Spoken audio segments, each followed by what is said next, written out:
마태복음 10장 5절에서 15절 그리스도인의 멋진 삶, 이런 제목으로 말씀을 전하겠습니다. 맛과 멋은 좀 다르죠. 그죠? 맛과 멋은 좀 다를 거예요. 물론 상황에 따라서 좀 다르겠지만은 오늘은 좀 협소하게 이렇게 정의를 하고 싶어요. 맛은 단순하게 입맛이잖아요. 그때뿐이잖아요. 그 맛. 근데 멋은 좀 다른 것 같아요. 멋은 좀 광범위한 것 같아요. 눈으로 보고 귀로 듣고 그다음에 그 사람의 풍채, 인격, 거기서 나오는 것, 모든 것을 이제 멋이라고 할 수 있습니다. 예를 들면 그래요. 어떤 여인을 보고 참 아름답다, 이쁘다 하면 이건 맛이에요. 근데 그 사람 참 세련됐다, 품이 있다, 이것은 멋이란 말이죠. 이게 좀 다르다는 말이죠. 오늘 여기 모인 사람들 아시겠지만 가을 단풍이 참 좋잖아요. 자연이 참 멋있어요. 그런 거 보면. 그러면서 우리도 스스로 깨닫잖아요. 우리도 말년에 이렇게 멋있었으면 참 좋겠다. 여러분, 단풍이란 건 다 죽어가는 것들 아니에요. 떨어지는 것들 아니 이제. 그거 보면서 다 깨달아요. 내 인생도 저랬으면 좋겠다. 죽어가면서 아름다운 모습을 했으면 참 좋겠다.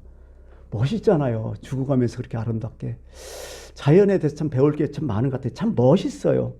그래서 그런 생각했어요. 참 멋있는 삶을 좀 살자. 물론 그 전부터 그렇게 생각했지만은 멋있는 삶, 인생이 멋있게 좀 살았으면 되지 않을까, 이런 생각을 하죠. 그래서 오늘 본문이 이게 선택한 게 그런 거예요. 본문은 그렇잖아요. 예수님께서 12제자를 택했죠. 그다음에 12제자를 가지고 이제 훈련하시면서 이제 파송 보내는 거야. 야, 너 나가서 전도 좀 해라. 전도 좀 해라. 그러면서 제자 12명을 파송하는 그런 기사잖아요. 어떻게 보면 제자를 불러서 훈련시키고 너희들 나가서 전도해라 하는 것은 우리와 같은 거 아니에요? 너 세상에 나가서 이렇게 좀 살았으면 좋겠다. 우리 삶이 어떻게 보면 전도하는 삶 아니에요?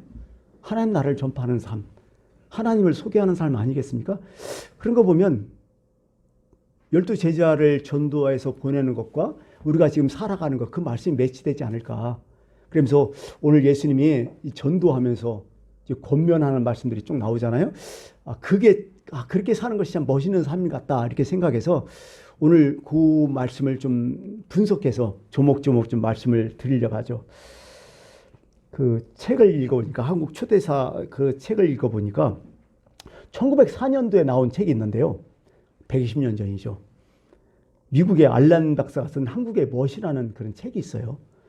알렌 하면 여러분 그냥 저자에 대해서 정확히 나오지 않았지만 제 느낌은 알렌 선교사가 있고 미국 공사관이 있는데, 보통 뭐 선교 이쪽에서는 선교사라고 하지 않고 미국 공사관이라고 하는데 이분이 목사거든요, 사실은.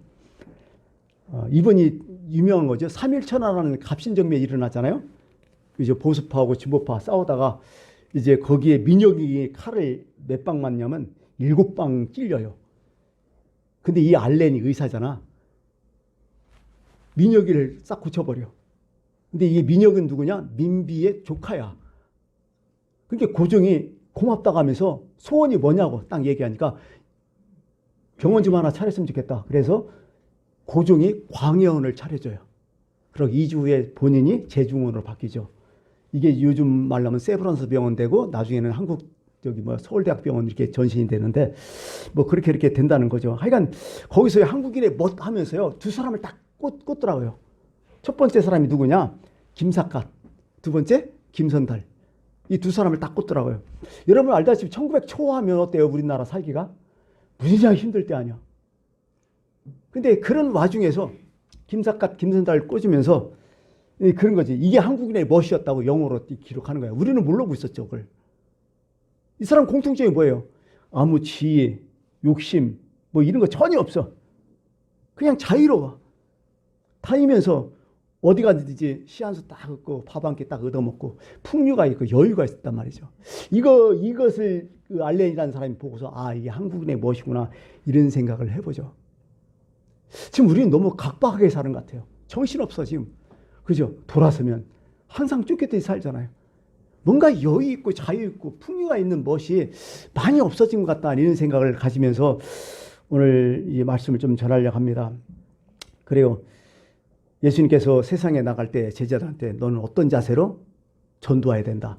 하나님 나라를 전파해야 된다 하면서 쭉 얘기하는데 바로 예수님이 얘기했던 것이 아마 멋진 삶이 아닐까. 이렇게 살면 멋진 삶이 되지 않을까 이렇게 생각해서 말씀을 전해갑니다. 첫째가 뭐냐면 8절 보니까 이렇게 해요. 병든 자를 고치며 죽은 자를 살리며 나병한 자를 깨끗하며 귀신을 쫓아내되 너희가 거저받았으니 거저주라. 뭐예요? 진짜 멋있는 사람들은 어떤 사람이라고요? 주는 사람이에요. 성경은 그렇게 표현하고 있어요. 주는 사람이 멋있는 사람이라. 무언가 남한테 준다는 거 이게 진짜 멋있는 일이에요. 크고 작고가 아니라 문제가 되지 않아요. 항상 누군가 내가 있는 것을 남한테 주려고 하는 마음, 이게 진짜 멋있게 사는 사람이죠. 근데 정반대로 자꾸 뭘 받으려고 하면 사람 취해지잖아요. 그죠? 그거 알잖아요. 자꾸 뭘 어디서 얻어먹으려고 받으려면 이상하게 사람이 취해지는데 딱 거두절미하고 뭔가 내게 남한테 주려고 하는 마음, 이게 멋진 사람이라는 거죠. 이게 성숙한 인격의 멋이죠. 어떻게 보면. 그 월남 이생재 선생 아시잖아요. 재미난 글이 있어요. 오늘날 이생재 선생이 밤 늦도록 이제 책을 읽고 있는데 그 집에 도둑이 들었어요. 방이 이제 몇 칸 되기 때문에 도둑이 이 방 저 방 다 가서 이제 좀 돈 될 만한 거 필요한 것을 이제 한 보따리 이제 싸지고 나오는데 워낙 이생재 선생이 조용히 책만 보고 있고 부실부실해도 아무 인격이 없길래 이상재 선생이 계신 방을 딱 열었어. 그냥 도둑이. 누가 더 놀랐을까요? 도둑놈이 더 놀랐어. 이거 뭐야? 우리 같은 도둑 들어오면 난리 났잖아. 근데 이분은 조용히 책만 읽고 있는 거야. 그러면서 한다는 얘기가 도둑놈한테 안녕하십니까 하더래요. 도둑은 얼떨결에 얼떨결에 인사를 했대요. 아, 안녕하십니까 이렇게. 그러면서 한마디 했죠. 염려하지 말고 필요한 거 있으면 가져가시라고. 근데 도둑이 너무 포스가 있으니까 아무것도 못하고 도망친 거야 그냥. 그리고 순서한테 가다가 잡혀요. 순서가 이제 어디서 이거 훔쳤냐 했더니 이상재 선생님께서 그 집에서 훔쳤다 했으니 순서가 와서 얘기하니까 선생님 이 물건 맞습니까? 확인하시고 확인하시고 받으십시오 했더니 이상재 선생님이 한마디 하죠. 아, 이거 내가 준 거라고. 내가 이거 가져가라고 했다고. 그러니까 도둑 아니고 내 손님이니까 놔주시라고 이렇게 얘기했다는 거죠. 참 얼마나 멋있어요. 참 비범한 사람이죠. 어떻게 보면. 그죠? 여러분 도둑 맞은 적 있죠? 있잖아요. 그때 또 후회하죠. 아이 그거 그냥 도둑 맞기 전에 누구 남한테 줄 걸. 때로는 신앙이면 그렇죠. 아, 헌금이나 할 걸. 그런 생각도 해보잖아요. 그게 어떤 사람들은 주지도 못하고 도둑 맞고 사는 사람이 많아요. 어떻게 인생. 참 불쌍한 사람이에요, 그 사람은. 여러분, 가진 게 있으면 주는 것, 이게 멋있는 삶이다. 성경은 이렇게 얘기를 하는 거죠. 어쨌든 주는 게 엄청 즐거운 일이에요. 받는 것은 그 순간이지만은 주는 것은 참 오래 가요. 이게 유통기한이. 그런 거 보면. 근데 여기 보니까 거저주라고 얘기하잖아요. 우리는 또 줄 때 보통 사람들은 어떻게 돼요?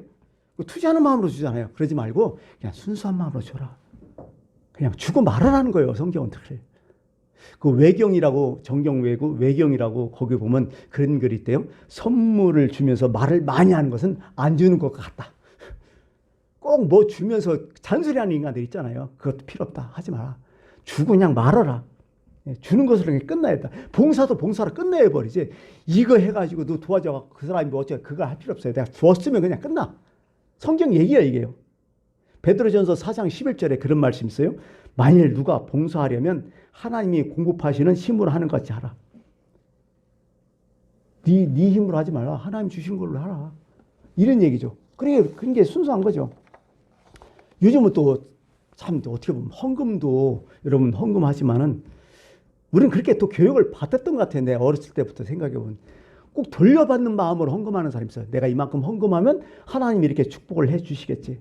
간증하는 사람 보면 대부분 이래요. 내가 하나님께 헌신하고 이렇게 했으니까 하나님께서 나한테 복을 주셨다고. 근데 뒤돌아보니까 지금 이 입장에서 뒤돌아보니까요.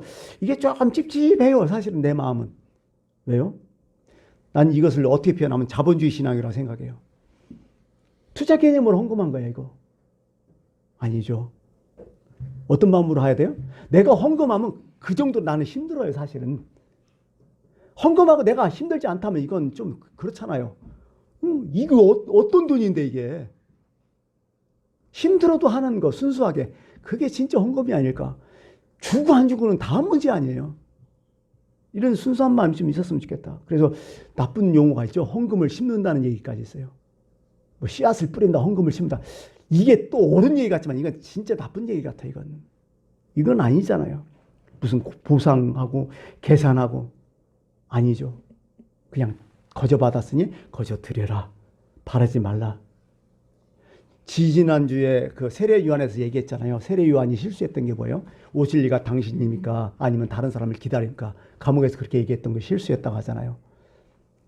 그 예수님 책망은 안 하셨어요. 아니까 이 입장을. 근데 좀 더 우리가 배울 수 있는 건 뭐예요? 세례요한이 자신의 입으로 얘기했잖아요. 나는 세화해야 하고 그는 흥하여야 하리라. 그걸로 끝나야 돼 그냥.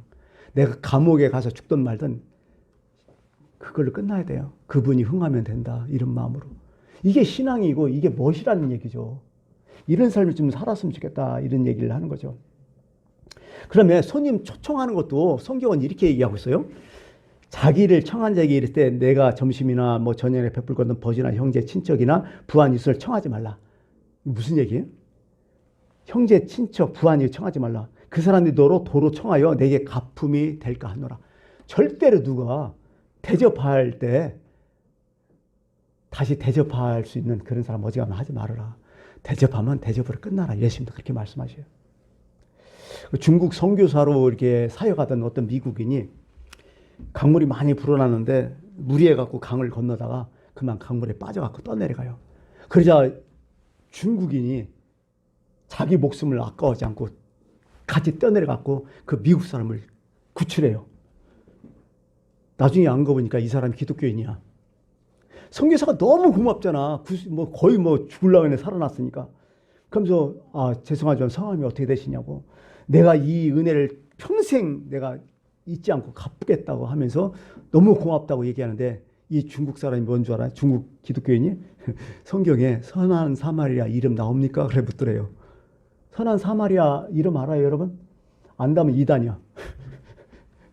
없잖아요. 그냥 끝나잖아, 그걸로.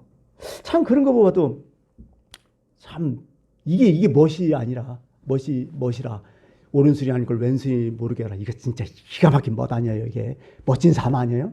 이런 것 좀 해라. 성경은 이렇게 말씀을 해주는 거죠.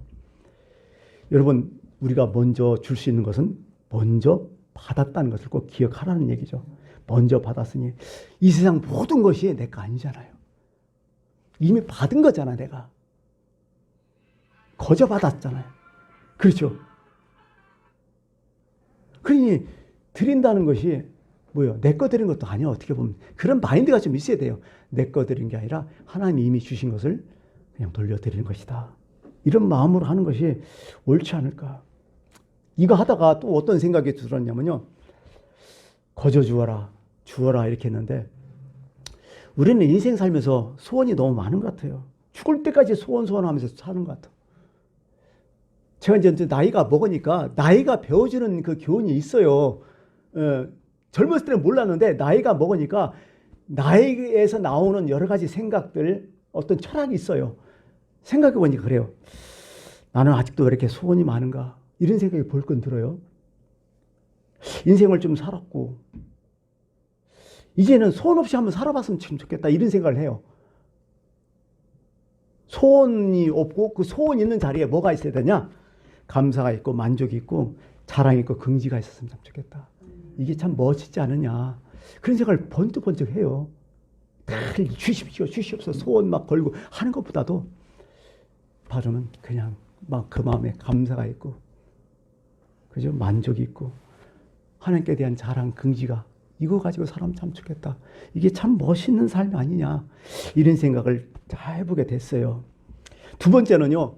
효인의 삶을 살아가는 거죠. 10절 보니까 여행을 위하여 배낭이나 두벌옷이나 신이나 지팡이를 가지지 말라. 금은도 가지지 말라. 김사과 같은 사람들이죠. 네. 요즘 말은 좀 안 맞아요. 돈을 초월하는 얘기인데 참 힘들겠죠.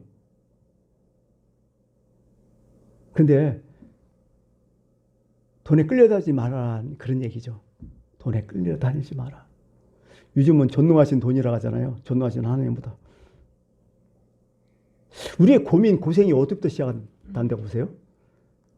사실은 욕심부터 시작돼요. 내가 보니까. 그놈의 돈의 욕심부터 고생, 고민이 시작되더라. 그래서 성경은 그렇게 얘기해요. 돈을 사랑함이 일만하게 뿌리가 되나니. 일만하게 좋지 않다는 거예요, 사실. 이것을 탐내는 자들은 미혹을 받아 믿음에서 떠나 많은 근심으로써 자기를 찔러뜯어 가시가 된다는 거죠. 참 그런 거 보면 성경 말씀이 맞아요. 돈 욕심하다가 그게 가시가 되는 경우가 많잖아요. 그런다 해서 돈이 없으면 안 되는 것 같고. 참 이 두 가지 긴장관계, 이 갭을 좀 조절해 사는 것이 멋있는 삶이 아닐까. 그죠? 돈 하면서 이렇게 하는 것보다도 뭔가 이 두 개를 거리를 두면서 좀 균형을 맞춰 사는 것이 멋있는 삶이 아닐까 이런 생각도 참 해요. 그래서 예수님 단호하게 얘기했잖아요. 너희가 하나님과 재물을 겸하여 섬길 수 없다고. 분명히 하나를 선택해야 된다고. 그러면서 탐심은 우상숭배라고. 제발 이런 거 하지 말라고. 예. 성경을 읽으면서 지난 주간 설교를 위해서 시편을 읽어봤는데요. 사람 무게가 어느 정도 돼요? 성경에 얘기하는 사람 무게를 뭘로 표현하는 줄 아세요? 시편 69편 그 9절에 이 이야기가 딱 나와요. 이 말씀이 슬프도다 하면서 사람은 입김이며 인생도 속임수이니 사람은 입김이며 인생도 속임수다. 저울에 달면 그들은 입김보다 가벼우리로다. 탈취한 것으로 험하여지지 말며 재물이 늘어도 거기에 마음을 두지 말라. 인생의 무게 우리 입김보다 가볍다. 별거 없다. 이런 얘기를 하고 있어요. 이런 우리 인생인데 잘 살아야 될 거 아니에요. 좀 가졌으면 또 얼마나 가져. 아니 권력 있으면 또 얼마나 권력을 갖고 있어. 입김보다 무거운 인생들인데. 이런 게 좀 초인했으면 좀 좋겠어요. 가진 거 갖고 막 오지로 다 써먹으려고 그걸 행패 부리려고 행세하려고 그 짓 하지 말라는 거야 성경은. 그렇게 살면 멋있는 삶이 아니라는 거죠. 세 번째는요. 그리스도의 모습은요. 감정에 사로잡히지 말라는 것이죠. 11절에 나와요. 어떤 성이나 마을에 들어가든지 그 중에 합당한 자를 찾아내어 너희가 떠나기까지 거기 머물라. 너희가 전도하고 세상 살아갈 때에 딱 안 차겠다. 합당한 사람 만나거든 그냥 그 집에 머물러 꾸준히 있어라. 좀 더 나은 것이라고 초짝 저쪽으로 가고 이쪽으로 가고 그러니까 하지 말라. 다시 말해서 멋있는 사람 뭐냐? 일관성 있는 사람. 꾸준한 사람이 멋있는 사람이라고 얘기해요. 여러분 예수님도 엄청 일관성이 계시잖아요. 내가 성경을 한번 찾아봤는데 예수님이 첫 번째 이 땅에 오신 목적이 뭐예요? 하나님 나라란 말이에요. 그게 구원이고요. 그래서 첫 번째 행하는 말씀이 뭐예요? 회개하라 천국이 가까이 왔다. 제자한테 그렇게 딱 얘기하잖아요. 지금도. 회개하라 천국이 가까이 왔다.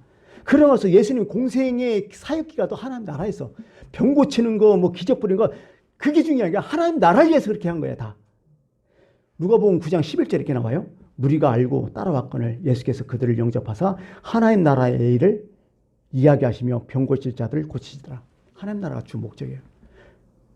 공생에도 다 하나님 나라에서 일관성 있게 마지막에도 이제 부활하셨잖아요. 그리고 부활하셔서 직접 승천하신 게 아니라 이 땅에서 40일 동안 계셨잖아요.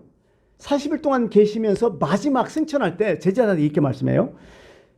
사도행전 1장 3절 그가 고난 받으신 후에 또한 그들에게 확실한 많은 증거로 친히 살아계심을 나타내서 40일 동안 그들에게 보이시며 하나님 나라의 일을 말씀하시니라.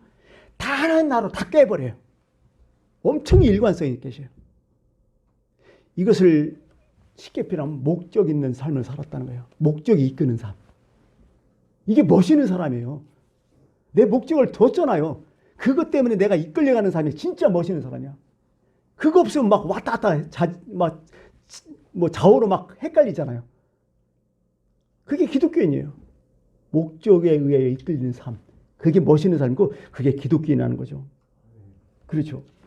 네. 그래서 어떻게 보면 우리는 세상 살면서 인정에 이끌리고 돈에 이끌리고 뭐 이거에 이끌리고 하지만은 진짜 멋있는 삶은 뭐예요? 그냥 거기 머물라. 일관성 있게 하라. 우리 교인 중에서 참 꾸준한 분 계세요. 참 멋있어요. 그런 분들. 참 고맙기도 하고 참 멋있다. 참 이런 느낌 받잖아요. 그렇잖아요, 여러분. 예. 아, 저 사람 틀림없어. 저 사람 진국이야. 저 사람 변함없어. 이게 멋있잖아요. 이런 삶이 진짜 멋있는 삶이라고 성경은 또 얘기를 해주는 거죠. 넷째로요, 멋있는 삶이라면 어떤 대상인지 다 초연하라는 뜻이야. 12절에 이렇게 나오죠. 또 그 집에 들어가면서 평안하기를 빌라. 무조건 누구를 만나든지 평안부터 외쳐라. 좋은 얘기하면서 살아라. 그 평안이 그 집이 합당하면 그렇게 되고 합당하지 않으면 너한테 돌아올 것이다. 이게 세상 살면서 어떤 사람이 멋있어요? 어지간하면 좋은 말하고 사세요. 예, 남 험담하고 이런 거 하지 말고 어지간하면 긍정적으로 봐주며 사는 게 참 좋다. 그 얘기를 여기 하시고 계시는 거죠. 좋은 마음으로 복을 비는 마음. 사람 차별하지도 않고요. 강자 약자 구별하지도 않고 똑같이 대접하고 그 사람과 인격 대 인격으로 인간 대 인간으로 그 사람이 뭐 직이냐 뭐 소이냐 그거 다 떠나서 정말 삶과 사람으로 차별하지 않고 이렇게 만나는 거 그게 멋있는 사람이에요. 진짜 멋있잖아. 우리가 세상 살면서 알잖아요. 예.